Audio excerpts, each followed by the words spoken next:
this morning is mainly to have a discussion, gather your comments on the training principles and on the commentaries. As I said before, we will be working tomorrow to integrate the comments, see whether there are any differences and how to reconcile differences, and presents a final draft on Wednesday. The other thing that we'd like to spend a couple of minutes on, if we have time, is assuming that the principles are passed on Wednesday, ideas that you would have for the dissemination of the principles, perhaps development of a toolkit to teach the principles to the Judicial Institute and the judges around the world. So, I think it makes most sense just to start at the top and go down, and we really would encourage your comments, good, bad, or indifferent, because of course there's 2 other sessions going on, and we will have to put this all together tomorrow and sort through what it looks like. Preambles are usually what we say in English motherhood statements, but they're often important motherhood statements. So I'm wondering if anyone has anything to offer with respect to the preamble, and whether there's more that should be added there. So I should say that Lionel and Amadi and I will be taking notes, and vous pouvez parler en français. I won't try to use my Spanish, but you can also speak Spanish as well, and we'll respond in les 3 langues. Okay, so the preamble. Comments, questions, concerns?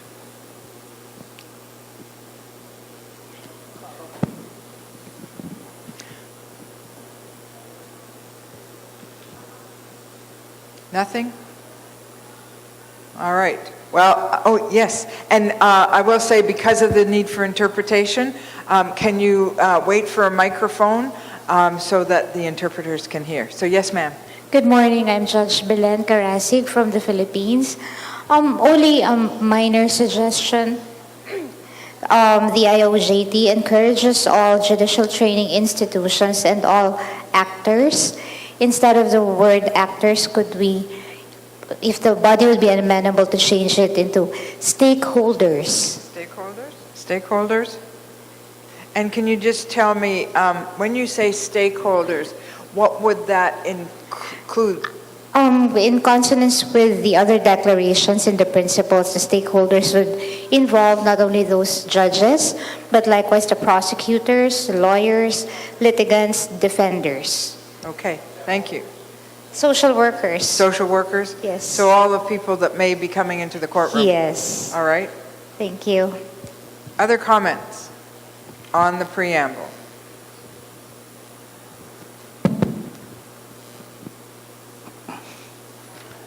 Assalamualaikum.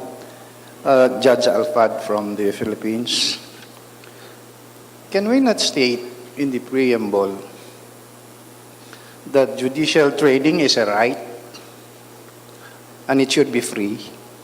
And it should be Free. free. All right. At this stage, we're taking this all in. So how it sort of ends up at the end of the day, fair enough. But so your point is, can we not say it's a right and should be Yes, free? as a matter of principle, as a common base. It should be stated in the principle that the judicial training should be free, is a right, and considering that it is a right, it should be free. There should be no costs on the part of those working in the judiciary. All right. Thank you. Yes, ma'am. Just going from some idea that I gathered from the previous person who has given comment that it should be free. From there I get an idea, a mandatory requirement that once in a lifetime of a judge, he or she must be afforded an opportunity to undergo training, once in a lifetime or once in a career. There should not be any judge left in any country who throughout his lifetime does not get an opportunity to go to training school. All right. Yeah. Thank you. Yeah, good idea. Other comments on the preamble? All right, and I would encourage you, as you hear comments, if they feed your mind to add more based on the comments you hear, have a discussion, maybe a little bit of a debate about some of them, that's certainly possible as well. So any other comments on the preamble? Okay. Yes, right up at the front here.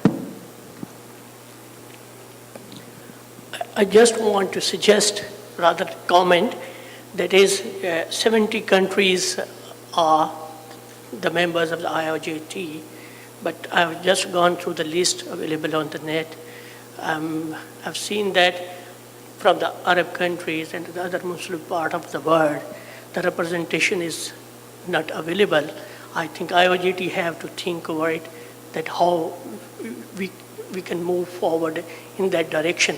They should be also included in the community of memberships. And sorry, your voice dropped just for a bit. So who should be included in the conversation? From the Arab countries and the other Muslim part of the world, the countries in the list are not available.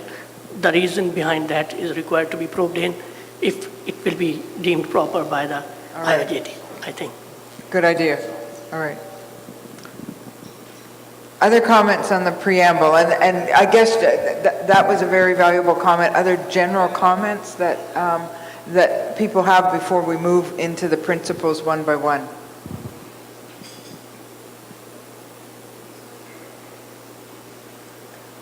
Yes. In regard to this actors, again, I want to say that I know whether stakeholder covers. Sometime in case of Nepal, there is not only the judicial branch, also the executive branch. The member of the executive branch also discharge some as a quasi-judicial function. Quasi-judicial bodies also function as judicial function. They also take the case, say for chief district officer in Nepal or land authorities. They also take the cases and hear the case, and whether they also cover this within this stakeholder or not. If that they also need judicial training. The Supreme Court of Nepal has directed that those who take the case or hear the case, they should undergo the judicial education program that has been directed to the Nepal government to organize training for them before hearing the case. Whether this stakeholder also fall under that category or not, just I want to clarify. If not, then they should come under this stakeholder things. Thank you. Thank you. Yes. Justice Shujat Ali Khan from Pakistan Lahore High Court regarding the quasi-judicial tribunals in Pakistan also. There's a valuable suggestion that we should also put in that executive branch or the government functionaries who work on that tribunals which perform quasi-judicial functions. So they should also be included in the judicial training because all along their careers, they are on the executive list and they do not have the opportunity to have the judicial training which is necessary for doing the quasi-judicial work.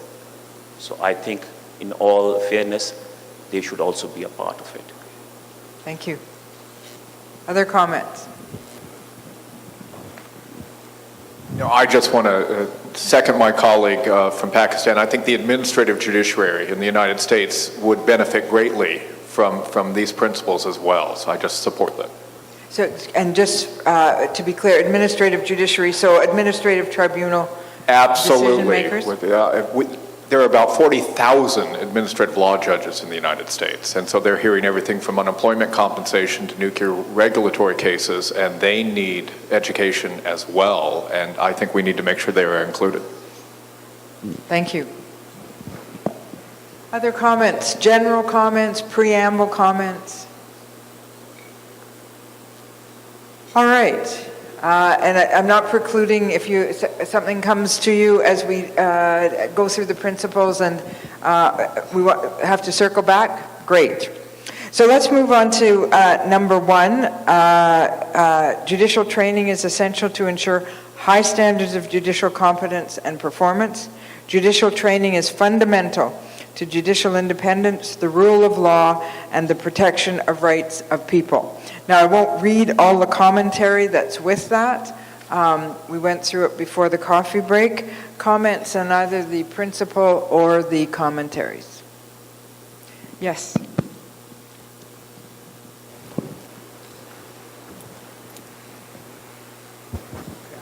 Thank you very much. First, congratulations for this very important document. I hope it will be authorized on Wednesday. It might be also a general comment, but would you try at least to define what is judicial training? I know it's a tricky question. And even in terms of terminology, training is one possibility, but also education could be used. Now, in the commentary, you did use education, explaining what is judiciary training, but the principles themselves, and also the title is Judicial Training Principles, and perhaps education should be somewhere in that very important document, because I think in terms of methodology, nowadays quite often we talk about education and not necessarily about training only. And this brings me to another question, is did we, by using judicial training, encompass all that is there in many countries? Because in some countries, judicial training has to do with formation in France, which is different. In some countries, it has to do with certification, which is different than training, because it's something that someone needs to go through and be certified in order to become a judge or to maintain a position. And lastly, when we talk about judicial education, do we refer only to education and training, or also to other aspects of the judiciary as an organization? Things that have to do with management skills, because talking about judicial independence and the judiciary is very important, but then there is also the AO, the organization as such, and do we deal with these issues as well? And if we do, are we independent? If we're not, then who deals with it? I mean, I think these are issues that are troubling every institution of judicial training. I don't know if it can be referred to in these principles, but I'm just suggesting to think about it. That's helpful, and I think we might need a definition section or something like that to understand training, education, because I think you're right, maybe dealing with education of chief justices in leadership, education of all of us, and how to use technology in our courtrooms and all those things. Are we including all of those? Good point. Joel? Thank you. And let me add my congratulations to the team that has put together these principles. I think they're succinct and they're great.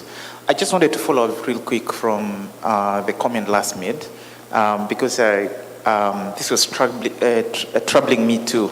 The question of the choice of terminology. Because, in the intense battles between the choice of education and training. And I was wondering whether the choice of the word training is advertent, because sometimes training is taken to be more technocratic, and it might imply that we're giving a nod to the more technocratic kind of training in judicial education, and maybe that's not our aim. And the question is whether the use of the word education might be more inclusive of the kinds of discourses that we have in mind for this case. In looking at the document, I did notice that in a few places, especially in the commentary, we've slipped into using the word education.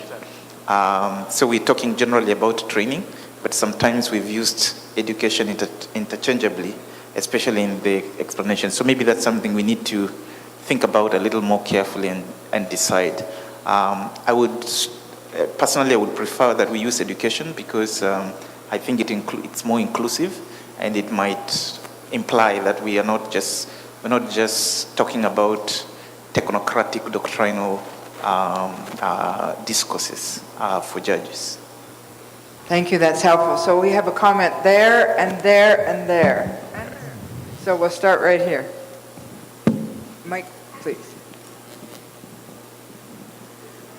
I'm just taking from there because I've done some doctorate on this whole aspect, whether we should use word training or education. And what literature review tells us is that training is with a bit narrow word. It is used with respect to dissemination of skills.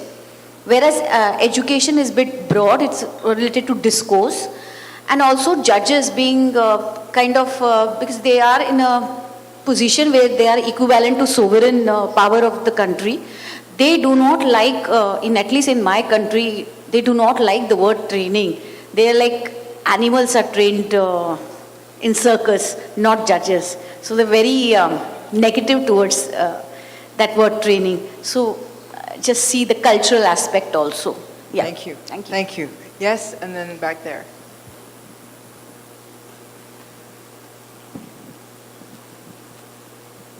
I might suggest a professional developing Say that again. developing professionality, which is much more suitable to my opinion. It's more than educating and training. So developing professionality. Right, thank you.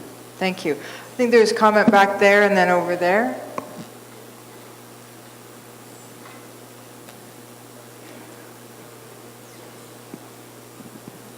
Good morning, everyone. Ma'am, I would just like to comment on the phrase, the protection of the rights of the people. I would like to comment that maybe there is a need to specify what rights are these. We know that there are different rights. We have constitutional rights, political rights, civil rights, human rights. So maybe if we can just include all the rights, paraphrase it like the constitutional, civil, political, economic rights, and all other rights of the people. That's all. Thank you. And then there was a comment over there and then up here. I think there's one over there.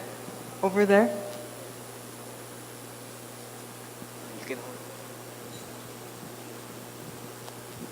I'm Mirna Feliciano from the Philippines. I would just like to comment that we should emphasize the Bangalore principles on integrity, because as it's happening around us, corruption in government is so vast, and we don't know how to stop it, how to prevent it, how to cure it. So you must emphasize that. Thank you. Thank you. And I think our gentleman colleague from Nepal was had a right there.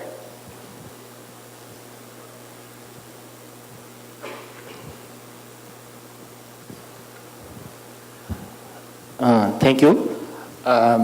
In regard to this principle number 2, here it has been mentioned in the this note that the training should be based on need assessment, and impact evaluation should be based also taken into consideration after the training has been imparted. If we make the part of this principle, not this in commentary, it would be better to have put need assessment. Training should be based on need assessment and research recommendation. Then maybe you may find that that this training institution may find the research recommendations that training should be developed based on research recommendations and that need assessment conducted by the Judicial Training Institute. If we could make put these things directly in the principle number 2, that it would be better. And impact evaluation is also should be done periodic basis. And this is the things. One thing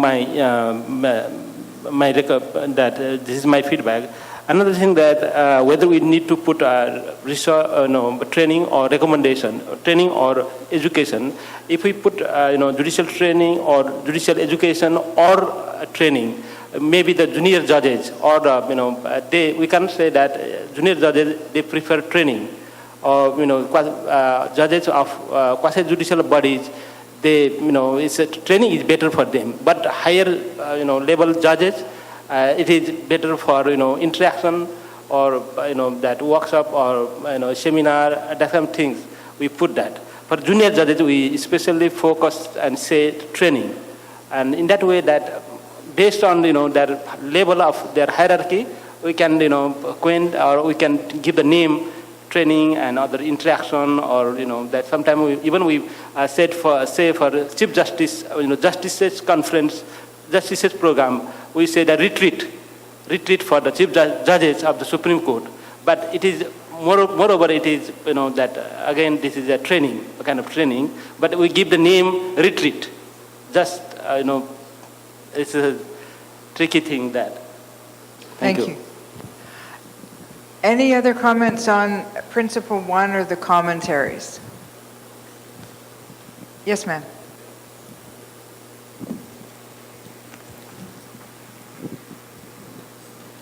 Talking about the content, I remember that when there were suggested principles, they included a relation that the content will be decided jointly by judges and the inspectors, or something like that.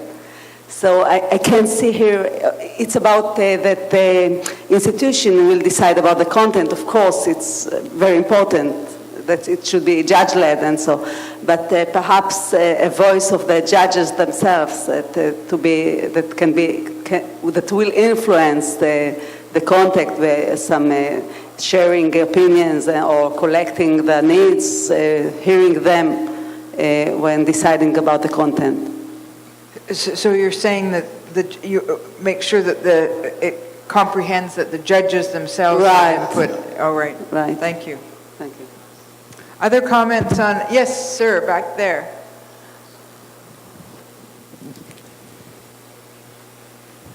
Thank you very much.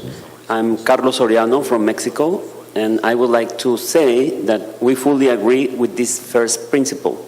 We think that the proper training of the judiciary has a very important effect, creating in the judges an impartial mentality that is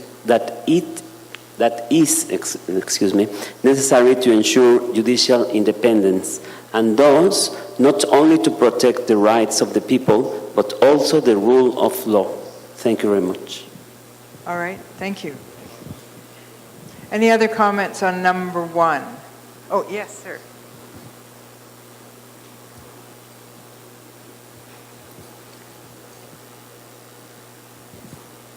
Good morning. I would just like to suggest that the principle number 1 be rephrased in this manner. Judicial education is essential to ensure high standards of competence and performance. It is fundamental to independence, the rule of law, and the protection of the rights of all people. And that is to delete all the words judicial except the first one. So judicial education is essential to ensure high standards of competence and performance. It is fundamental to independence, the rule of law, and the protection of the rights of all people. Thank you. All right, thank you. Anything else on number 1? All right, we'll move on to number 2. Again, we can circle back as you think of things. To preserve judicial independence, remember now we're talking about the institutional framework. To preserve judicial independence, the judiciary and judicial training institutes should be responsible for the design, content, and delivery of judicial training. Comments? Yes, ma'am.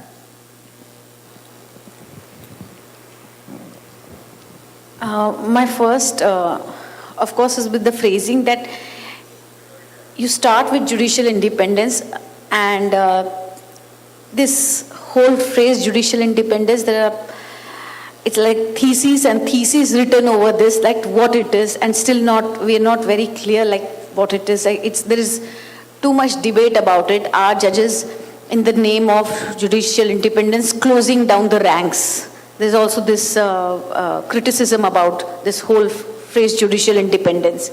Second, I think it should be to raise judicial competence. Judicial training institutions should be there to design, but again, they should be responsible for design and content, I understand. But why delivery also should be given to just judges themselves? Why not delivery should be by everyone who's expert in a subject? For example, someone may have done some very good work in juvenile justice, and he may not be or she may not be a judge, but they would be very good for delivering a juvenile justice training. So also gender justice trainings, they are mostly given by non-judges. So this delivery part is a issue to me, that if you just want this to be done, and as I have given you note also regarding Professor Strong's article, which is published in Journal of Dispute Resolution 2015, you just go through that article, which talks about that, like, in the name of judicial independence, we should not close the judicial training institution to others. All right, thank you. There are commentaries, and it may not be in here, and we'll have to look at whether it should be in the commentary too, that acknowledge that there are people other than judges who should be doing the training. Scientists, social scientists, Yes. psychiatrists, psychologists, and so on.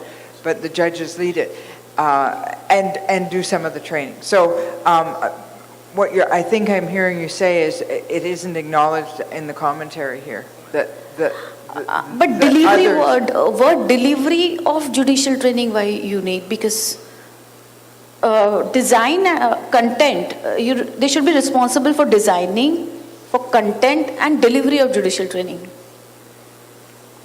You're closing the ranks. No, I was just trying to paraphrase what you said to us. And what I think I'm hearing you saying is that we haven't acknowledged in number 2 that others besides judges can be delivering the education. Is that right? Yes. Okay, thank you. And we had a comment there. And then one back there. In relation to what the lady just mentioned, I'd like to point out, though, that apart from the second principle, if you would look at the discussion commentaries on number 9, training should be delivered primarily by members of the judiciary who have been trained for this purpose. I suppose the use of the word primary means it is not actually closing the ranks, but we are actually opening the doors to other people who are experts in their respective fields. However, since this IOJT, the thrust is primarily to bring or reinforce judicial training to judges. I think, Madam, that is why we use the word primary. So, but if there are other stakeholders, experts in their respective fields, or education, we would have to welcome and be open to them as well. Just let me emphasize that in the third paragraph of the comments of principle number 9, you will find this discussion, the possibility of including other experts or academics. Maybe you can talk about that in the principle number 9, yes. But it was a discussion in this group as well, what you are saying. Yes, and I would also like to say that I, for one, as a member of the Philippine Judiciary, appreciates very much that the members of the judiciary themselves would be given priority insofar as delivering judicial training, because if we will prefer other individuals first, experts, whereas we have judges who have likewise been trained in the same field, it would be better because we would be coming from the same perspective. However, if other stakeholders would, for example, avail of continuing training, judicial training, like those who are not judges, then that's the time perhaps that the other stakeholders who are not members of the judiciary could deliver the training. Right, thank you. We have a comment, 2 comments back there. Thank you. Good morning and congratulations with the very fine work. I think it's a very needed and a very good work. I have a comment that primarily is concerning number 9, but since it comes up now, I think I would just state it now also, and it has to do with the people making the education and being responsible of the education. And so in principle number 9, you have, as it was also said before, stated that it should be delivered primarily by members of the judiciary. But in the comments, it says that judicial education should be judge-led. I would suggest that the comments be inserted the word primarily, so it would say that it should be primarily judge-led. And in the last sentence of the same page, providing that any such external involvement is at all times, again, primarily under the control and management of judges. And the reason that I do that is to include countries such as ours in Denmark, that this is not judge-led in Denmark, and it's not under the control of judges specifically, although it is impartial and independent and everything else within the rules. Thank you. Thank you. Another comment back there. I'm Justice Mindaro Grulla from the Philippines. I'd like to suggest a stronger statement for Article 2, such that it should state the judiciary and judicial training institutions should be committed and responsible for the design, content, and delivery of judicial training. I believe that the inclusion of the word committed would make a stronger statement. That's all. Thank you. Yes, sir. We have right at the front here.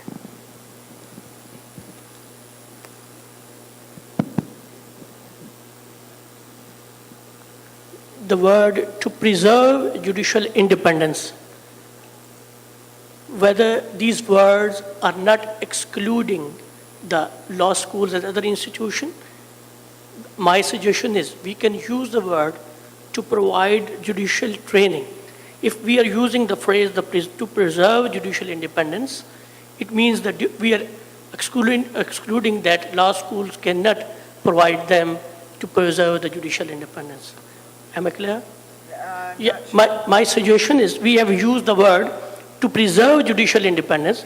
When we are using this word, and in the next phrase, we have not included the other judicial education sector, I mean law schools, etc. So the rephrasing is required to provide judicial training, the judiciary and the Judicial Training Institute. If we are using to preserve the judicial independence, then we are excluding the other institutions. Okay, so you're saying that first clause is exclusionary in its... Yeah. I see. Yeah. Okay. Yeah, and that can be changed into to provide the judicial training. Thank you. Yes, sir. And then back there. As a further comment to Geeta's regarding the delivery of judicial training, so I think we have a rich data bank of academia who could pitch in and give their support regarding stress management, psychology, and other aspects as social scientists also. So they would give a great diversity and a great enrichment to the content and the delivery system. So other than the judges, members of the academia and other fields should also be included in the delivery of the said judgment. Thank you. And there's a comment back there. Hello, Roselia Bustillo from Mexico. We are also, we think that to maintain the independence of the judiciary, it is necessary that the training institutions lead the design and implementation of this activity, but it has to begin in the introductions, like basic topics, and then the higher, like all the courses and seminars and all the training that we are Also, we are doing that in Mexico. So we design and we implementation that this activity, but also, however, under the model of open justice, we think that the evaluation of the work must be exposed to the public in order to ensure proper accountability. So we think that we have to do it like we have to design all the courses and all the things for have a good, proper accountability. Thank you. Any other comments on number 2? All right. Number 3, judicial leaders and the senior judiciary should support judicial training. And then the commentaries, comments, questions? Yes.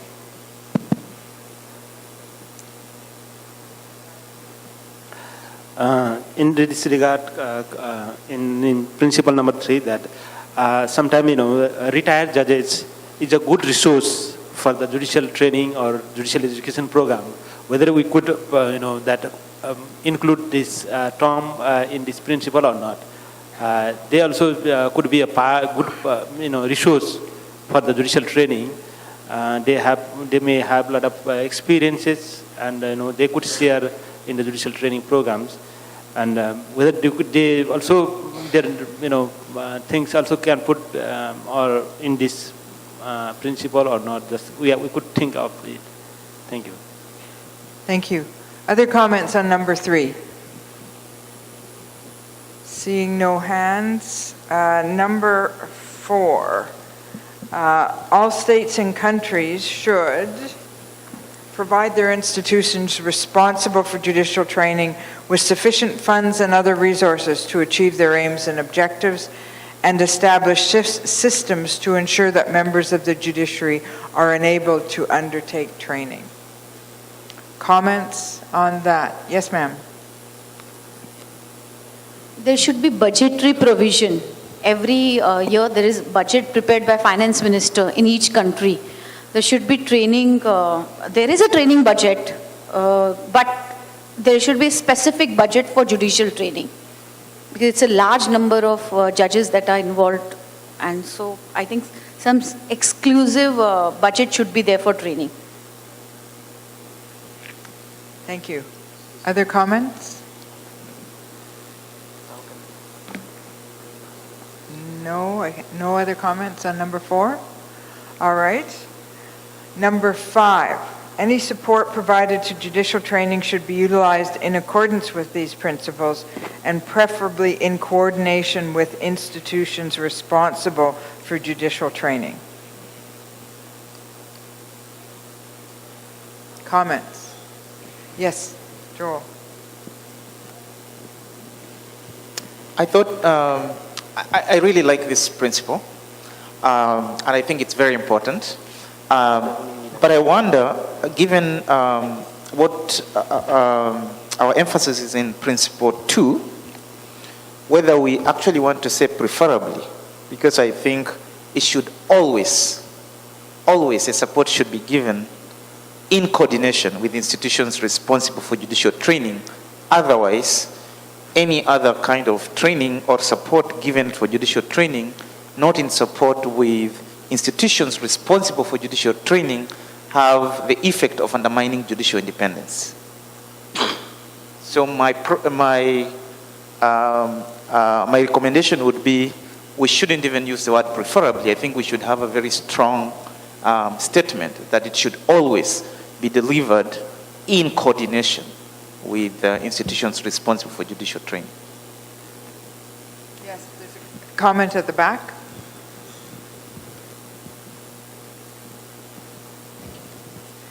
Thank you. I'm sorry. This actually has a bearing on number 3. Sorry to step back a little bit. It's on page 5. It's the bottom of page 5, where it says, this does not mean that most or all judicial trainers have to be high-level judges, since one does not have to be a high-level judge to be a good trainer. And then I would suggest that we insert one sentence On the contrary, such experts, necessary complementary skills such as IT, is invited to contribute. And then just continue the sentence. And my point is, or my invitation is, that there are actually skills that are not the law skills or the judicial skills that are equally important to do the work necessary. And digitalization becomes a more and more important part, so that's why the example of the IT, but it could be other examples as well. And in those examples, I think we should encourage actually other experts, the real experts of that skills, to come forward. All right, thank you. Could you just repeat what you said should be inserted? On the contrary, experts in necessary complementary skills such as IT is invited to contribute. Okay, thank you. There and then there.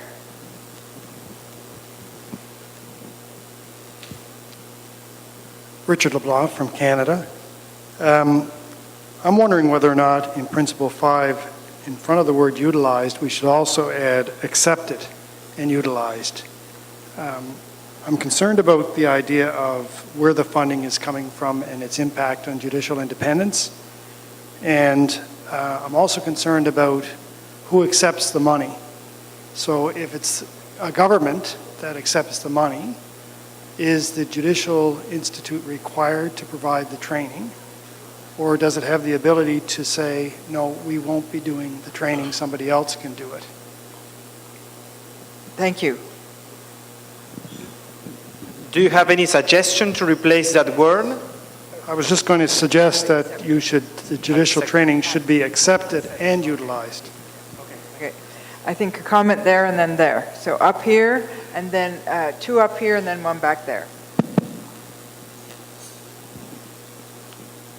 Yeah, regarding the last part of the commentary regarding the said article, it's absolutely necessary that the coordination between the funding sources and the institutions responsible for judicial training should include the local content of the country, the socio-political and the socio-economic aspect should be duly incorporated into the methodology of the courses to be designed for those judicial officers in those particular countries. That aspect should be clearly highlighted. And secondly, I am somewhat confused regarding the last line, including through reports that donors would be required to submit. In what context? Sometimes, I'm just. This is on page 7? Yeah, I've got it there. Paragraph, Including the last through reports that donors would be required to submit. Sometimes, when donors provide funds, they have to report to a government agency that what they've done. And I think the concern is that we don't want that reporting to requirement in any way to undermine judicial independence. Yes. Yeah. So I think yeah. This should be somewhat deleted or what to be rephrased.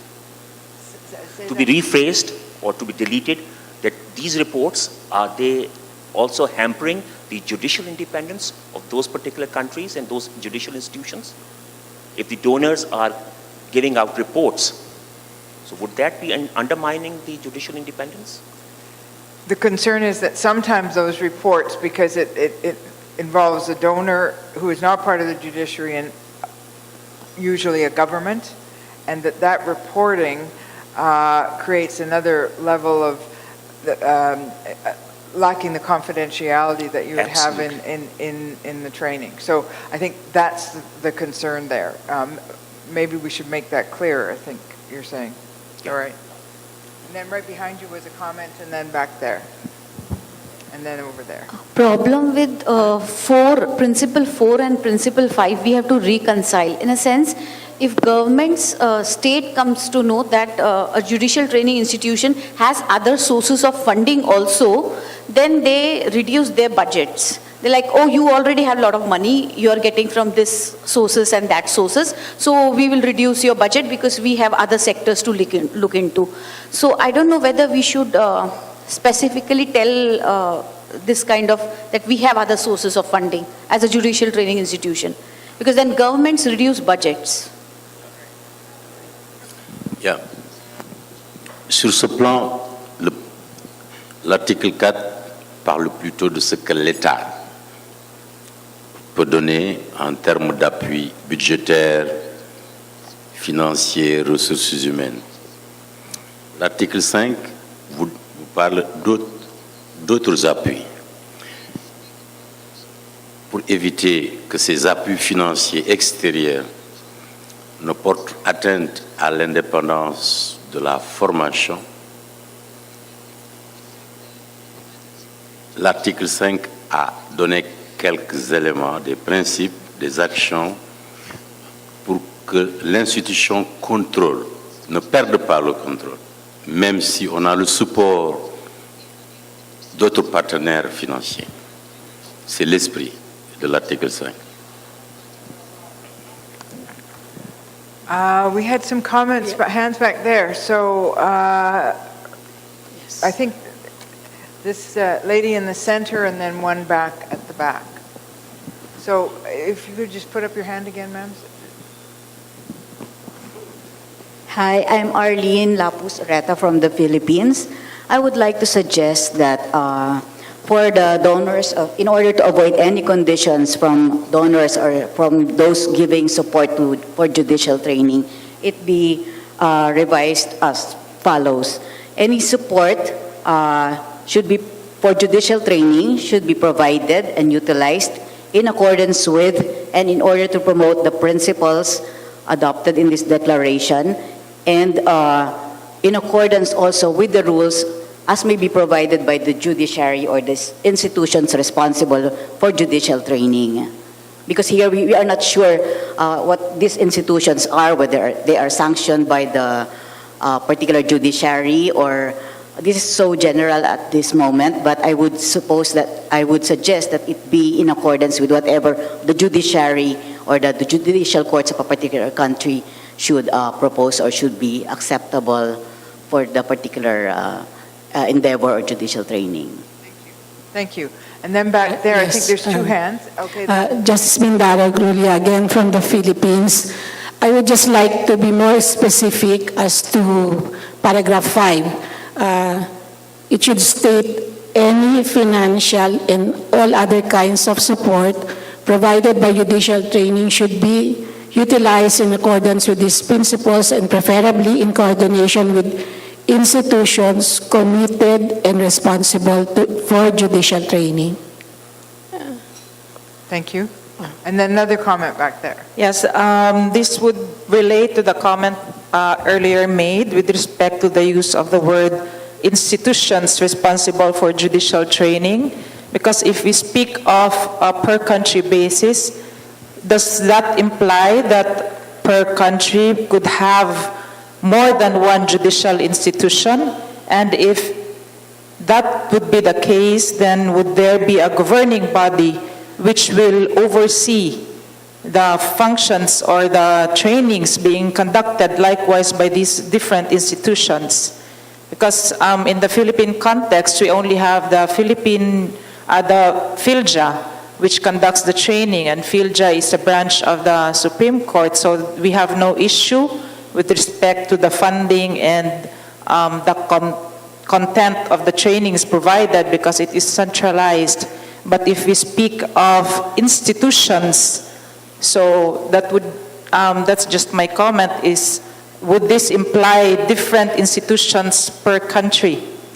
And it is possible to have different training institutes in a country. So for example, the one I know best is my neighbor to the south who has different institutes for state judges and for federally appointed judges. And I think there's even actually a couple of them, and they coordinate quite well. So I don't think it necessarily implies that you have an overall governing body if the jurisdiction of the different institutes is clear. Was there another comment? No? All right, so we're on to number 6. So right and responsibility of all members of the judiciary to undertake training. Judges should have time in the regular work schedule to do training. Comments? There and then there?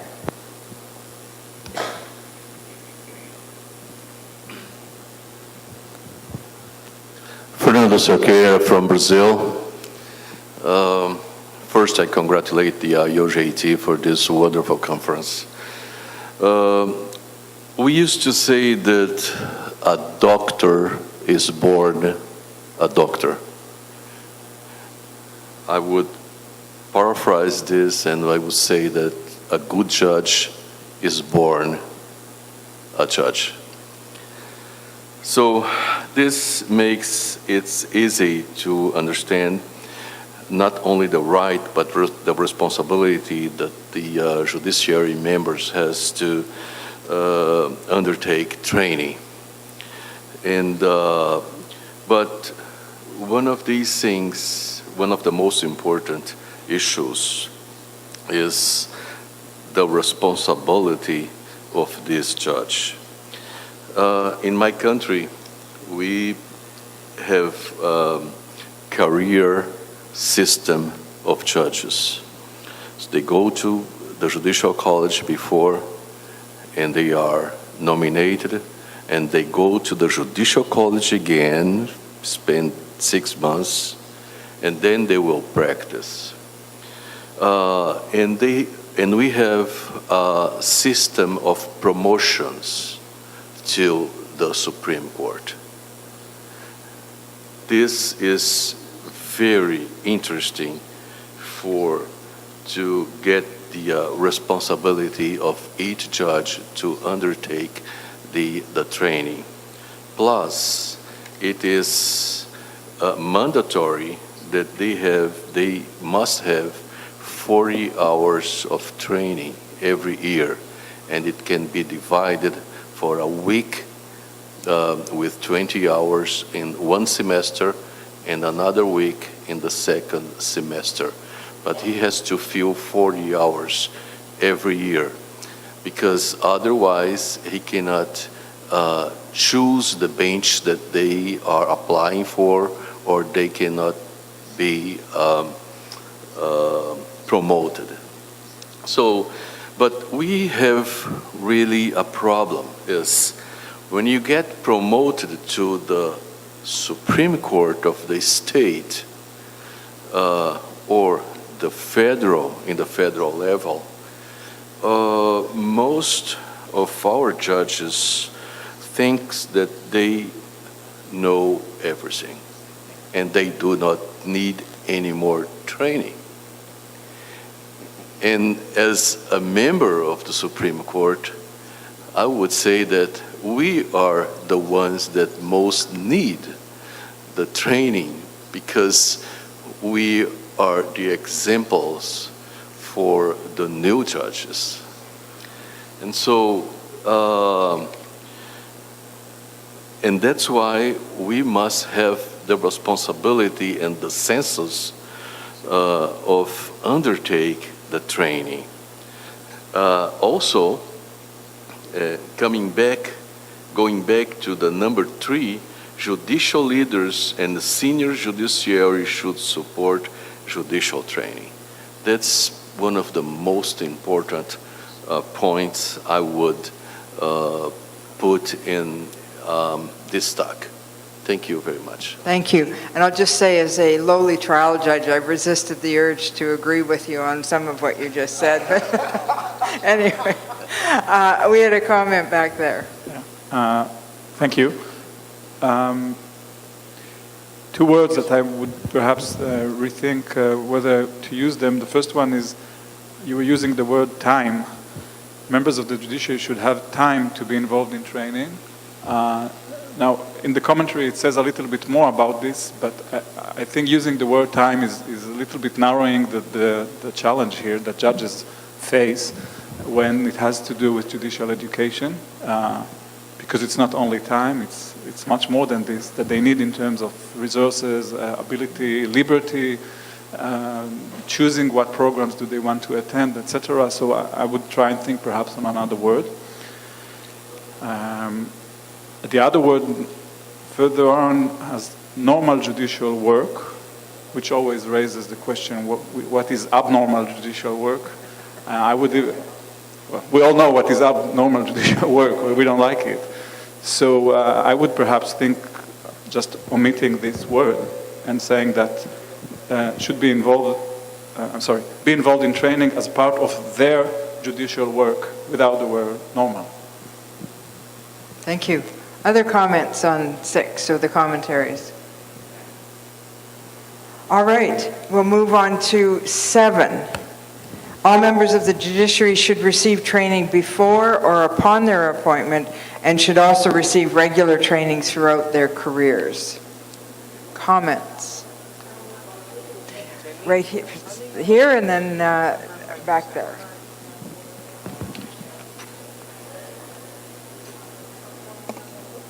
I think, with all due respect, number 6 and 7 are actually related. If I am coming from the presumption that members of the judiciary prior to their appointment already acquire judicial education necessary for their appointment. And so I think number 6 and 7 pertains to continuing judicial education or continuing judicial training, such that it could be worded as members of the judiciary should undergo continuing judicial education or training throughout their incumbency. Thank you. And then just behind you there was a comment. Thank you. Again, the word chosen, also receive regular training. This might be understood as regular training and not extraordinary training, as being a regular one. And I think the intention here was that they should regularly receive training rather than a regular training, but that's, a matter of interpretation, as someone wrote a very good book about this. Thank you. You're absolutely right. Regular should go before receive, so regularly, because the intention is just as part of your job as judge. I think it's about continual training. That's the word, not the regular, because continue. Continue. Any other comments on 7 or the commentaries? Yes, sir. Right up at the front, and then back there. We have a mic. Mic's just coming.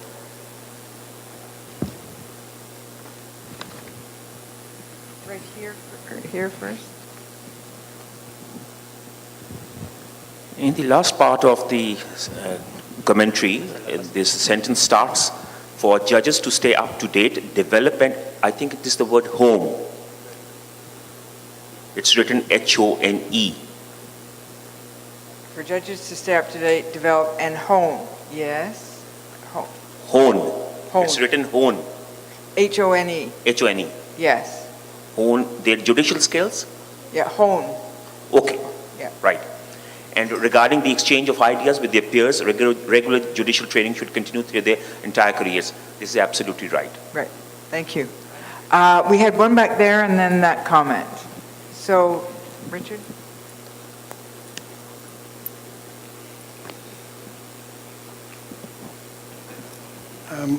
I'm just trying to figure out what is the distinction between Article 6 and Article 7. Why is there 2 separate articles which really talk about the same thing? I'll invite my colleagues as well. I think 7 really sort of targets in on when you get it, the fact that in jurisdictions where candidate judges are trained, there should be candidate judging for all judges, including in common law systems where you don't go to a special judge school, that there be training upon their appointment. So it targets in on that. Is that fair? I'm going to talk in Spanish. Quizás la confusión surge por un tema de orden, porque en realidad el principio 7 se refiere al desarrollo al inicio o durante el ejercicio y el principio 6 es posterior. Tiene que ver con qué tipo de condiciones le garantizamos a los jueces para poder tomar esa capacitación, como por ejemplo tiempo o recursos, pero creo que es quizás un tema de orden secuencial del principio 7 y el principio 6, que se refieren a temas muy similares, pero que en realidad uno es consecuencia del otro. Non, si nous prenons l'exemple du droit romano-germanique, des systèmes judiciaires inspirés du système romano-germanique, nos juges sont formés, sont recrutés à partir de l'université et formés dans une école. Donc on n'est pas concerné par l'article 6 parce que dans tous les cas, on ne peut pas être juge sans être passé par l'école. Except après une longue période, un professeur d'université, un avocat exceptionnellement peut-être inclus après une formation. Mais là, quel que soit le système, on veut dire la distinction entre 6 et 7, c'est que vous ne pouvez pas, on pense, vous ne pouvez pas exercer la fonction de juge sans un minimum de formation. Mais quand vous l'êtes après ce minimum de formation, vous devez continuer à avoir dans toute votre carrière des formations continues. Voilà. Thank you. Yes, there's a comment up here and then back there. I would just like to know what does IOJT suggest regarding duration of pre-service training, how much it should be. Because within my country, there are 24 state judicial academies, and every judicial academy is having its own duration for pre-service training, from 2 months to 8 months to 1 year. We don't know what is. And for example, ENM, the French National Judicial Magistrate School, it offers 31 months formation training. So what is actually suggested by IOJT? What should be good what is the duration? What is a guideline laid down regarding duration of pre-service training? I think it's fair to say we didn't address specifically the duration. In Yes. 8 and 9, we talk about the content of the training, and I think, as I said, we didn't specify a number of hours or a number of days, because it can be quite different from jurisdiction to jurisdiction. We have something back Thank there. you. Only a brief commentary on 6 and 7 principles.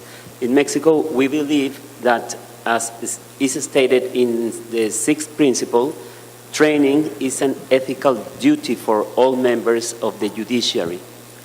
In this context, judicial officials should be in a position to guarantee to the society that they have the best training. Regarding the 7th principle, we agree with the idea that the training should be in steps, providing the necessary tools to the judges of new entry to the branch, as well as ensuring the necessary updates to those who already hold the position. Thank you. Thank you. Other comments on 7? All right, moving on to the training content, and we'll go to 8. Judicial training should be multidisciplinary and include training in skills, law skills, social context, values, and ethics. Comments?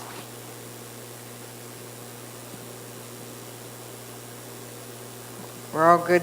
No comments on that? All right. We'll move on to 9. And I know there was some discussion already on 9, but I would invite more. We have comment back there and then there. Good morning.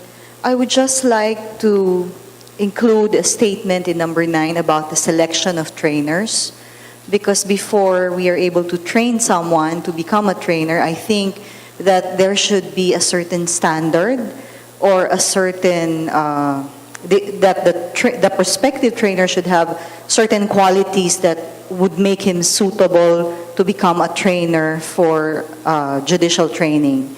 So I think maybe we could include a short statement who have been, instead of just who have been trained for this purpose, maybe we can say who have been selected based on, I don't know, certain standards and trained for this purpose. Thank you. Thank you. And we have a comment up here.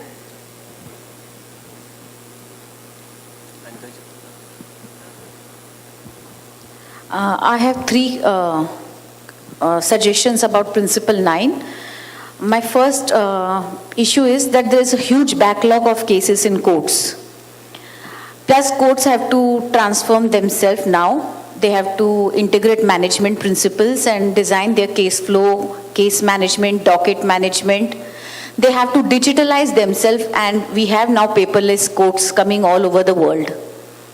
So in such a scenario, when courts are already overburdened, courts meaning of course judges, because courts are not the building but the judges themselves are the courts, is it good idea to now give some more work to judges that they have to also educate their fellow judges? Do they have time in this scenario? Is my first question.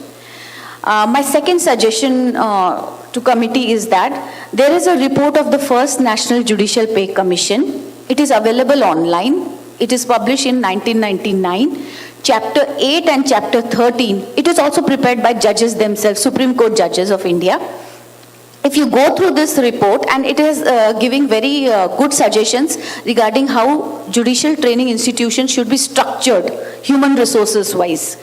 So my second suggestion is that the committee goes through first National Judicial Pay Commission report. And third is that I think committee must go through is Professor Strong's article. It is published in year 2015 in Journal of Dispute Resolution. It is an article about regulatory capture of judicial education by judges. And I think this article should also be gone through before finalizing Article 9 or Principle 9 of this. Thank you. Thank you. Other comments on 9?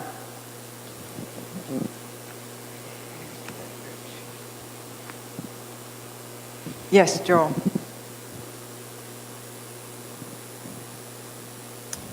Just in response to the comment made by the previous speaker, just want to go back to Principle 6, and perhaps we might want to include language there that talks about the need to permit members of the judiciary not only to attend training as participants, as trainees, but also as faculty. So are you saying that in number 6, where we say it's a right and responsibility to undertake training, are you saying we should add that a right and responsibility that they participate as faculty, or the next sentence? They should have time if they want to be faculty. Yes. Or yeah, they should be permitted time as faculty to. Yes. All right. Thank you. Other comments on 9? All right, that takes us to number 10. Judicial training should reflect best practices of professional and adult training program design. It should be practical, employing a wide range of up-to-date methodologies. Comments? Yes. Sure.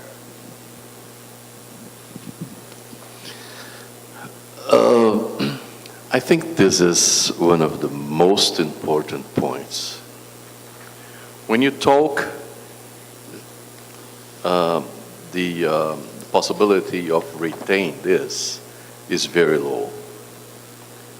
But when you work practicing, the possibility of retain is a lot more achievable.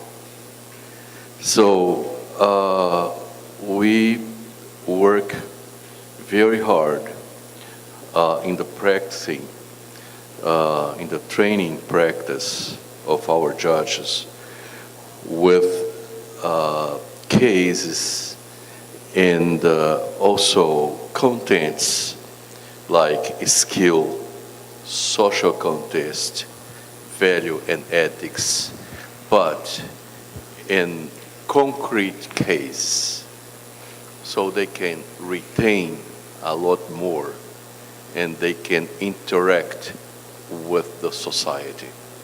So this is one of the most important points of the training. Should be practical should work with practical case, should work with practical training, skill, and social context especially. Thank you. Thank you. Other comments? Yes, ma'am.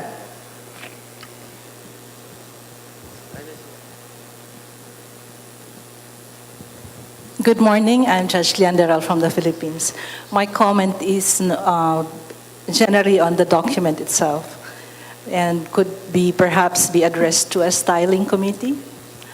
I'm just looking at this document not in terms of just an agreement of common aspirations and issues among ourselves, but perhaps this should be a declaration that should be able to garner support from other stakeholders beyond the judicial circle.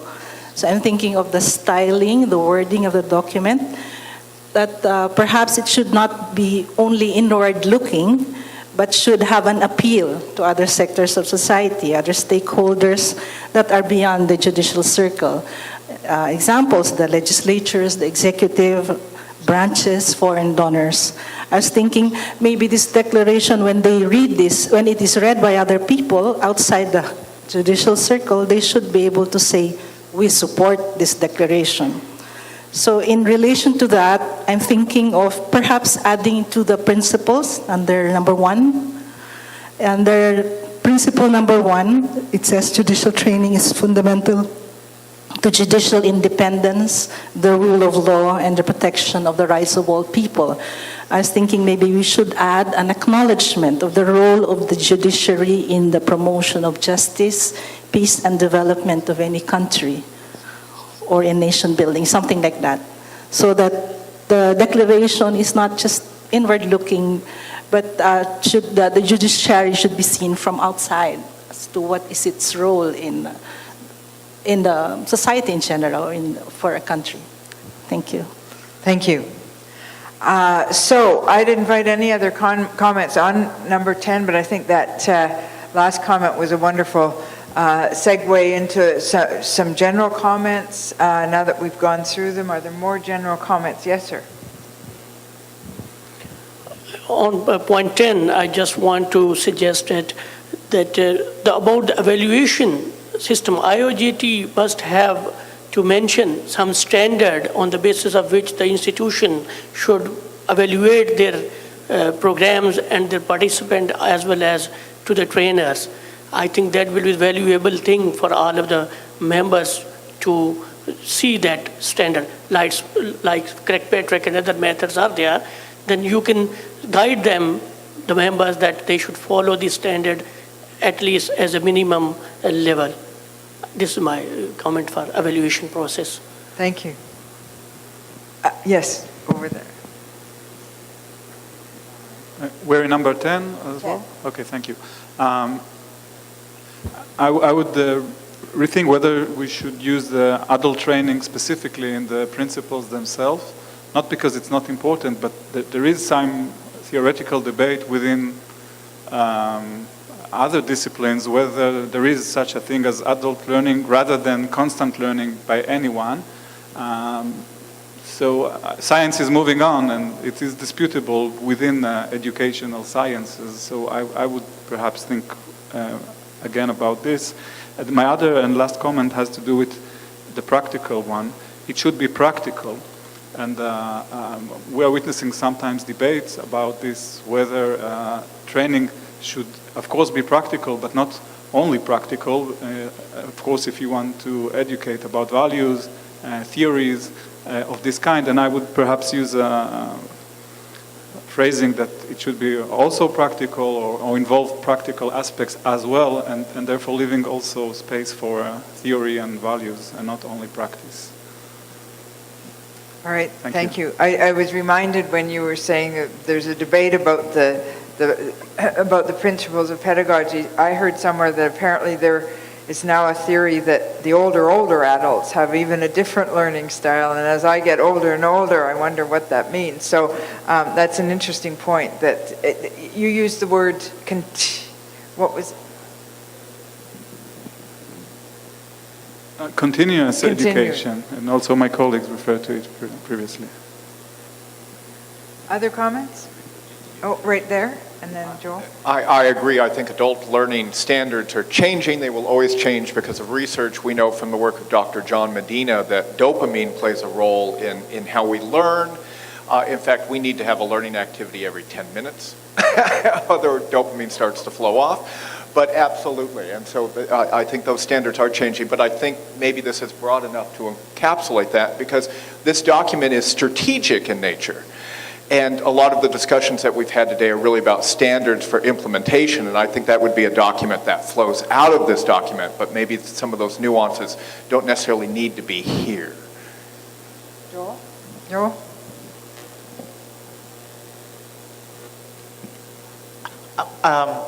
At the risk of sounding like I'm copying my friend over there, I just wanted to just add that I really share his views about practical.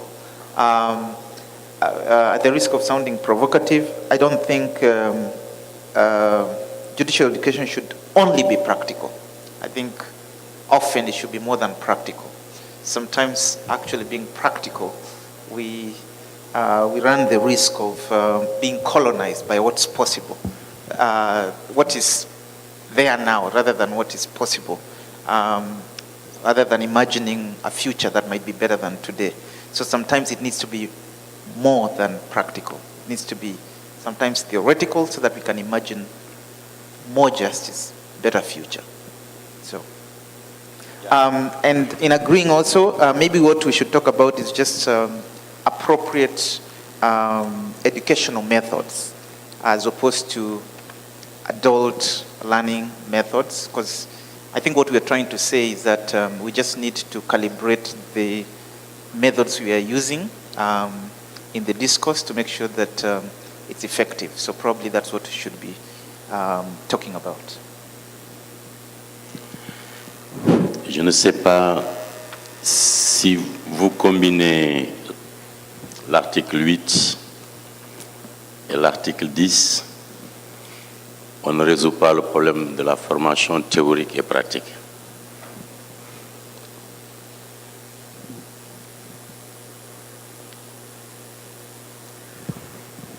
Okay, any other comments on any of the articles specifically or any general comments about the document? We have about 5 minutes left before lunch. Yes. Sorry, we have till 12:15, I just noticed, so we have a bit more time to discuss this. Go ahead. Yes.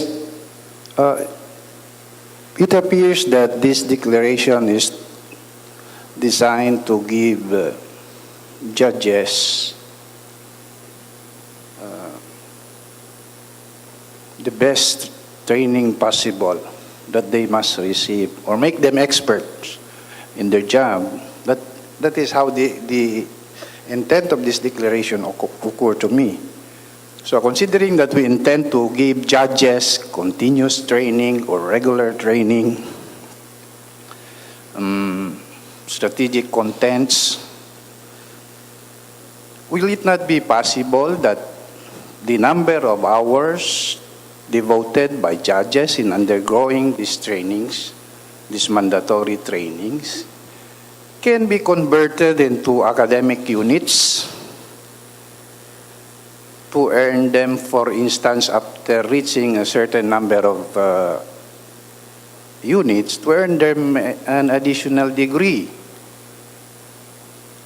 from, for say, bachelor's degree, it will entitle them to be conferred master's degree after receiving all these best design trainings, so that they do not have to go to school separately.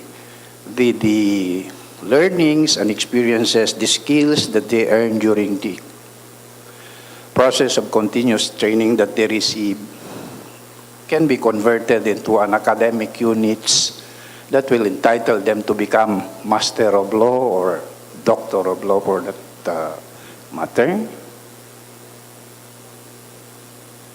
Will it not be possible? I'm just asking the possibility.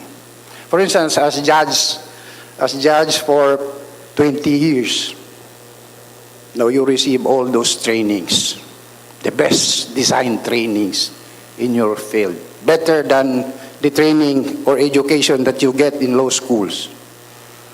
Will the number of hours that you devoted in receiving this training cannot be converted into an academic units to confer you a master's degree in law, for instance, or a doctoral degree, depending on the numbers of hours that you accumulate?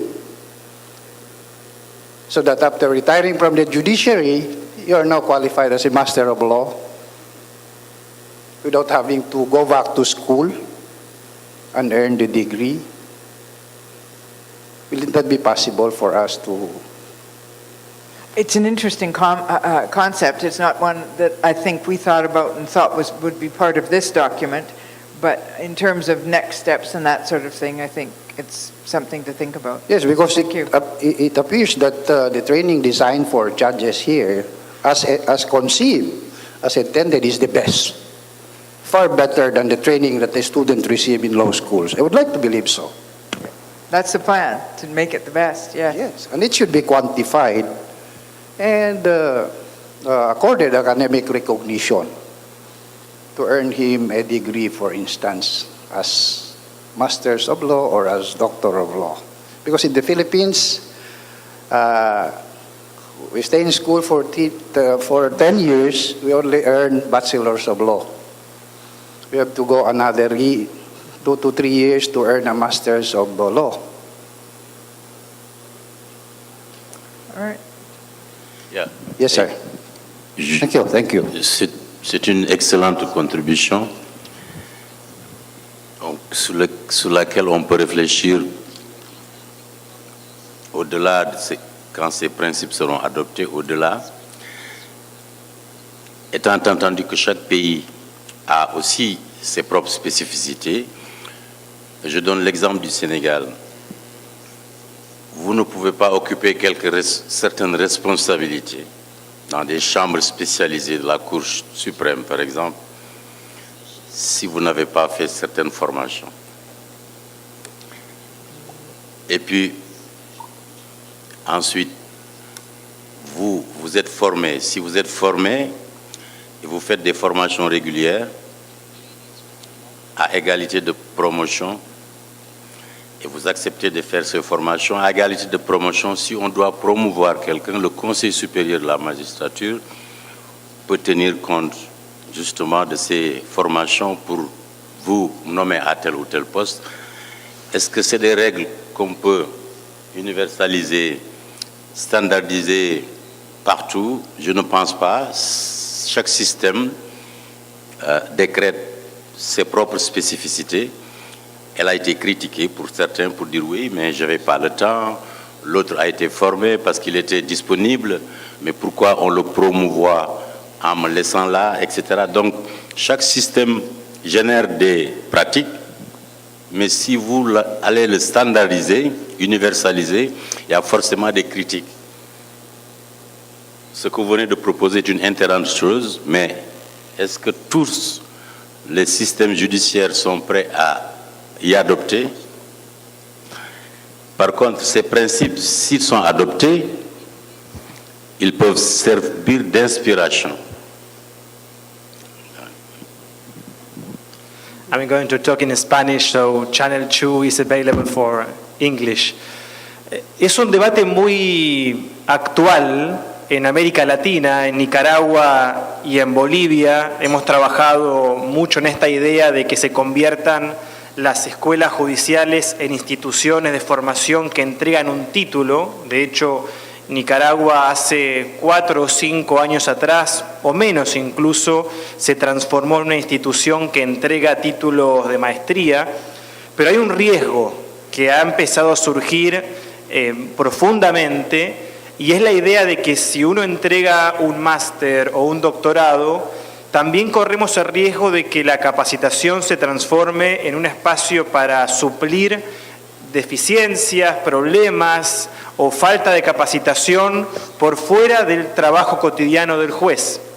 De hecho, lo que hemos visto en algunos países es que ya no se convierte la demanda de capacitación en una solución a un problema cotidiano, sino en búsqueda de conocimiento que no se pudo adquirir en la universidad u otros espacios. Y esto está vinculado con los primeros principios cuando hablamos de cómo se identifica una necesidad de capacitación en este histórico debate entre demanda y necesidad. Por eso me permito introducir este riesgo que sí hemos visto y que estamos viendo en algunos países, en este caso de la región en la cual trabajo, que es América Latina. Any other comments? Yes, right there. There were some remarks about relating only to best practices. So I might suggest that it will be written, judicial training should reflect judicial knowledge and best practices, and if judicial knowledge is too wide, perhaps should reflect judicial know-how. All right. Because best practices is, of course, it's too practical. So, but calling it judicial knowledge or judicial know-how, it might be more suitable. Thank you. Thank you. Any other comments? Now we have about 5 minutes. Right there and then over there.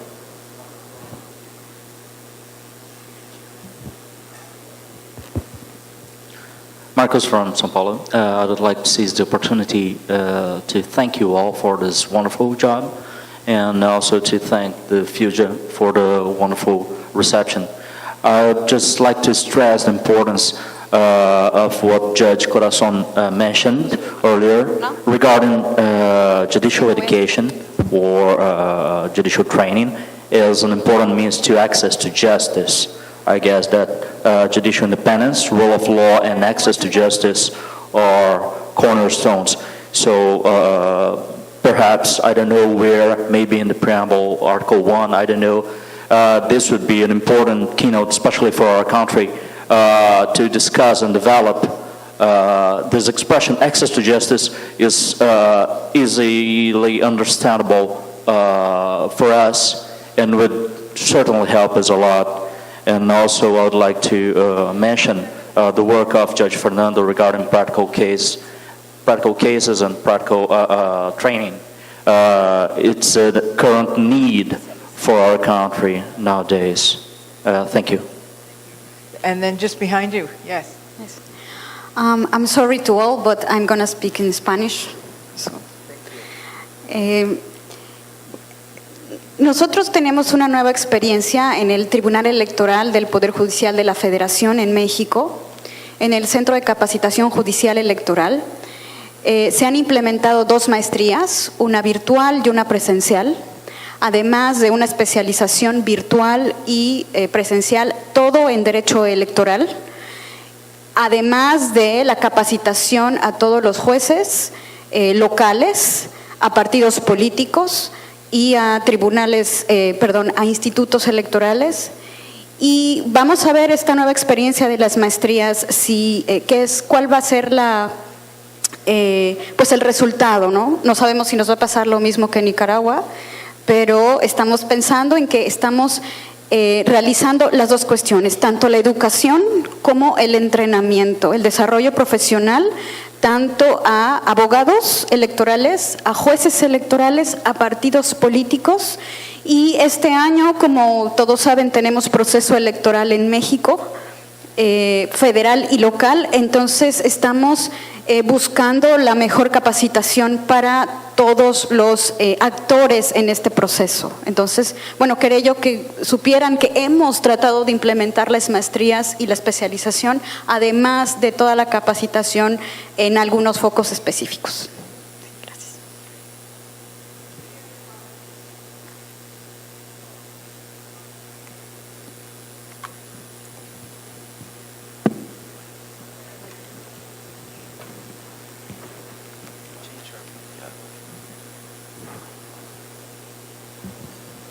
Oh, just one last one and a quick one. I was just wondering whether in Principle 1 we should include the idea that judicial training should be part of the core function of the judiciary. Just explicitly state that. All right, thank you. All right. Anything else? Well, thank you all. This has been a very valuable session, and we will take back all of your comments, and we'll spend time tomorrow afternoon trying to rework the commentaries, the principles, taking into account what you said. So thank you, and I think lunch is probably outside. Thank you.